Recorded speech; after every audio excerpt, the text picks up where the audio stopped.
नमस्कार। आज जो मेरी कविता है उसका नाम है हैरी कैसे हरी हो जाता है। तो आइए सुने कविता। मेरा नाम टेड है। मुझे याद है मैं उस समय 25 वर्ष का था और मेरा कार्यालय इस्कॉन मंदिर के निकट था। मैं जब भी वहां से आता जाता सोचता था कि कैसा होगा ये मंदिर, किसकी पूजा करते हैं लोग, ईश्वर होगा भी या नहीं होगा उसके अंदर। तब एक दिन मैं भी दर्शन के लिए मंदिर गया। वहां भारतीय कम अंग्रेज अधिक थे। सभी पवित्र भिन्न भिन्न देशों से एक ही संस्कारों का पालन कर रहे थे। मैंने देखी मूर्तियां, सुगंध जो सबको जोड़ती है। मैंने देखा सभी व्यस्त है अपने जाप माला में। ये बात मुझे मोहती है। मैं बाहर आया तब भागवत गीता का प्रसार वितरण करते लोगों के भावों ने मुझे उसी ओर मोड़ दिया। मैं उसे नहीं जानता तो खरीदूं भी क्यों, किंतु श्रद्धा भक्ति ने अंतर्मन झकझोर दिया।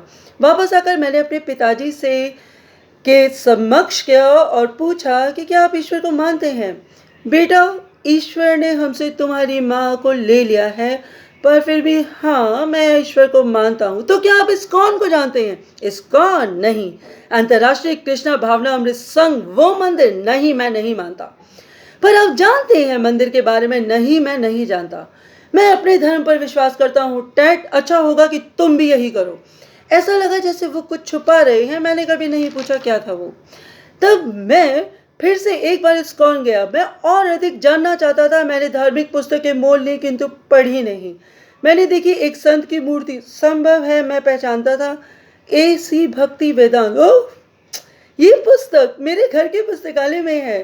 तो कौन अनुयायी होगा? मेरे पिताजी। नहीं नहीं, मेरे पिता के पिता हैरी।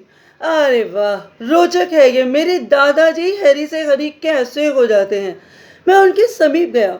उन्होंने युवा हैरी के चित्र दिखाए, वो मुझे भाते हैं। माथे पर तिलक, तुलसी की कंठी गले में, भारतीय परिवेश मन मोह जाते हैं। ओ दादाजी, कृपया मेरा मन आपसे ये आज जानना चाहता है, भिन्न धर्म और संस्कृति में आपका लगाव कैसे हो जाता है। तो सुनो मेरे प्यारे टैट, काफी समय पहले भारत से एक संत न्यूयॉर्क जब आते हैं, ब्रुकलिन घाट पर उतरकर स्टोर फ्रंट गली में किराए के घर पर स्थान वो पाते हैं। अभय चरणारविंद भक्ति वेदांत स्वामी प्रभुपाद, वो संत इसी नाम से जाने जाते हैं। वो एक भारतीय आध्यात्मिक शिक्षक, प्रमुख वैदिक विद्वान, वो कृष्ण चेतना का प्रचार कर जाते हैं और श्री कृष्ण, कृष्ण को भजने वाले की ख्याति चारों ओर फैलाते हैं। वो उस समय 70 वर्ष के थे। कठिन समुद्र यात्रा कर भारत से न्यूयॉर्क आए थे। उन्हें समुद्र की लहरों के प्रभाव से 2 बार दिल का दौरा, किंतु लगातार जाप माला जैसे कृष्ण स्वयं उन्हें भंवर से बाहर लाए थे। कठिन परिस्थितियों में भी वो अपने जाप कीर्तन की कक्षा बोवरी लॉफ्ट टॉम्किन स्क्वायर पार्क में जारी कर जाते हैं। उनके जाप कीर्तन युवा साधकों को आकर्षित करते हैं। ध्यान योग सीखने को युवा साधक उत्सुक हो उनके पास आते हैं। ये युवा साधक अधिकतर हिप्पीज थे, जो नशे के अधिक सेवन के कारण आलोचना का कारण बन जाते थे। संत AC भक्ति वेदांत की गहरी भक्ति, तेजी से बढ़ रहे आध्यात्मिक आंदोलन हिप्पीज को सकारात्मक दृष्टिकोण के लिए प्रेरित कर जाते हैं। हिप्पीज नशे का नशा नहीं, अब भक्ति के नशे में रंग जाते हैं। 16 अक्षरी मंत्र कर जाते हैं।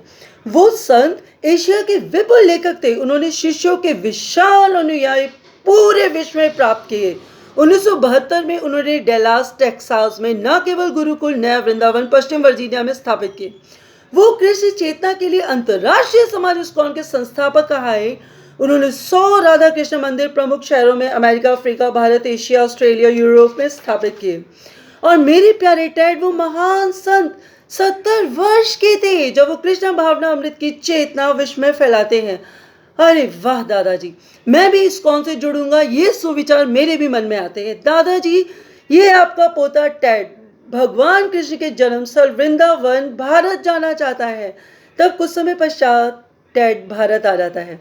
दादाजी से टैड उपहार में पवित्र पुस्तक भागवत गीता यात्रा में रिक्त समय में पढ़ने के लिए पाता है। वो भारत के महानगरों की यात्रा करते हुए पवित्र नदियां गंगा, यमुना और वृंदावन के दर्शन का आनंद पा जाता है। वृंदावन के दर्शन कर वापस अमेरिका चला जाता है। टैड अपने पिताजी और दादाजी से वापस आने पर प्यार और सम्मान पाता है। तब दादाजी, तो टैड कैसी रही भारत यात्रा, श्री कृष्ण जन्मभूमि के पावन दर्शन, टैड उन्हें बताता है। अच्छा ये बताओ, क्या सब भारतीय माला जाप में व्यस्त थे? क्या सचमुच कृष्ण से गहरा नाता है और हाँ, क्या वहाँ पर कोई पूजा ऐसी भक्ति वेदांत स्वामी जी की भी कर जाता है? दादाजी सुनो, वो संत पहले ही भगवान नाम के अमृत रस चख चुके थे, उनके कारण विश्व रस चख रहा है। वो संत एक उपदेशक थे, उन्होंने कहा इससे कोई फर्क नहीं पड़ता कृष्ण हो या क्राइस्ट, नाम तो एक ही है, पार लगा रहा है। तब मेरे पिताजी, अरे डैड, तुमने भारत में क्या देखा, किधर रहे? भारत में मैंने इस्कॉन मंदिर, पवित्र नदी गंगा, यमुना, वृंदावन देखा। मैंने होटल में एक कमरा लिया, वहां एक साधु ने मुझसे भिक्षा मांगी, उसे कुछ पैसा दे दिया।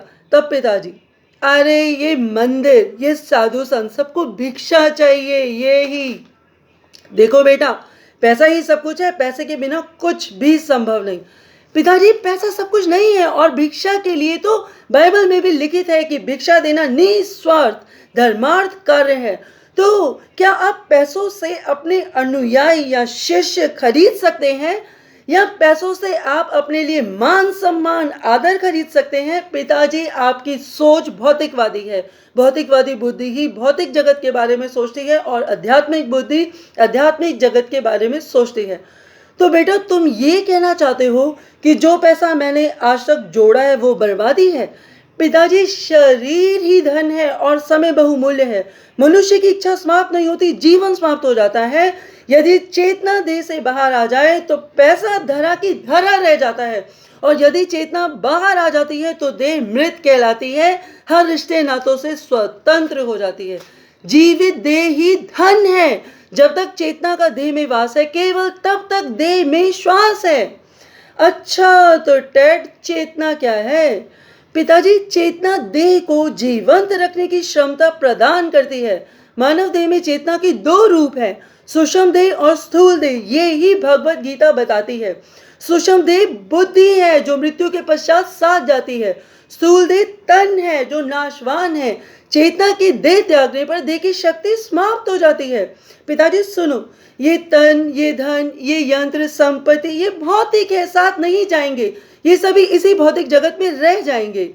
किंतु बेटा, मैं भगवान को नहीं मानता। किसने देखा है? किसी ने भी तो नहीं। पिताजी, भगवान हर जगह है, उन्होंने ब्रह्मांड को बनाया है, वो प्रत्येक जीव में चेतन रूप है, दिखते नहीं। पिताजी, ये बताओ कि हमारे पूर्वज किधर गए? तो सुनो, सब जीवधारी कुछ समय उपरांत मृत्यु को प्राप्त हो जाते हैं।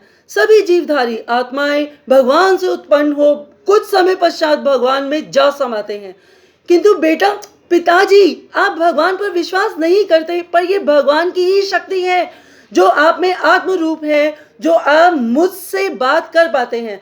आत्मा देह के बाहर तो देहांत मृत्यु, आत्मा देह में है तो है जीवन, ये वेद बताते हैं।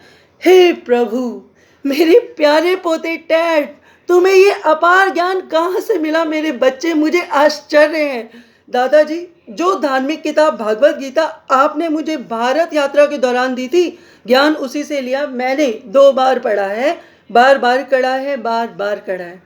प्यारे टैड, तुम्हारा प्रश्न था कि मैं तुम्हारा दादा हैरी से हरी कैसे हो जाता हूँ। तो सुनो, संत के द्वारा स्पष्टता, गहराई, अधिकार, वैदिक शास्त्र के प्रति निष्ठा के भाव से पुलकित हो मैं हैरी से हरी हो जाता हूँ।